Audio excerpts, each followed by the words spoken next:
اونم بگیرید. و هفته قبل بهتون گفتم اجبار نداره حتما شعر کتاب فارسی انتظار کنید. میتونه شعر کتاب سال ابتدایی من باشه. ضمناً اگر کسی هم حفظ نکرده ما دیگه امروز میفرستیمش دفتر مدرسه که تکلیفش اونجا مشخص میشه. حالا یکی من اسمتون رو از دفتر میکنم، میایید و شعرتون میخونید.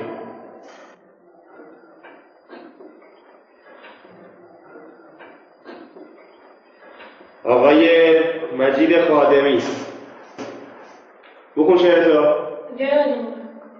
یعنی بلد نیست. برو بیرون فعلا. آقای دهدار تو بخون. ای نام تو در سرآغاز بی نام تو نامی که کنم باز، ای یاد تو مونس روانم، ای یاد تو مونس روانم. بلد نیستی؟ برو بیرون. آقای حسین زاره تو شعر بخون. اجازه کتاب باز میکنم. شاید شاید برو بیرون. بیژن روستا تو بخون ببینم. یا بابا تو دیگه چرا؟ برو بیرون فعلا.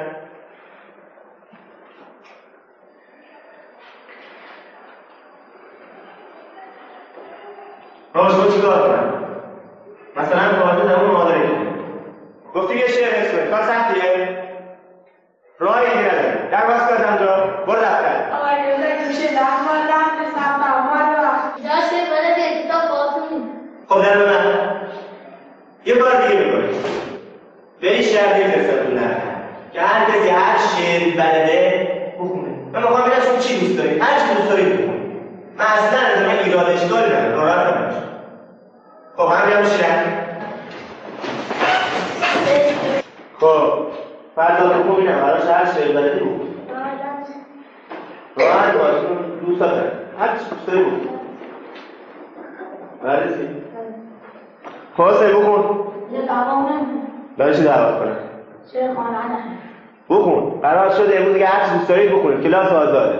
بخون. خانم درس چیه؟ کتاب چیه؟ هندسه و حساب چیه؟ تموم شد؟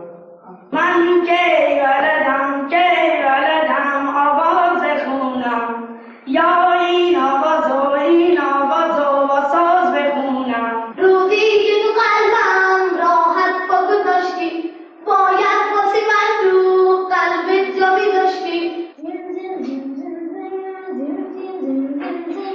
چه افسوس پیش کرد من، چه کنم افسوس حال رد من. اولا کنایمون یادم میاد گفتی به من دوست دارم خیلی زیاد. گلای توی ماشم همش چشاشون بلره، پرنده توی قفسش نمیخونه منتظره. زندگی با تو چقدر قشنگه، خوبه من آسمونه اتیابی رنگه، سبز زارون به رویشونم شیرینه وقتی که خسته از این زمونه.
داشتم چون çabuk zandir kişem ben aşık çiş başım ben vitamin aşam ben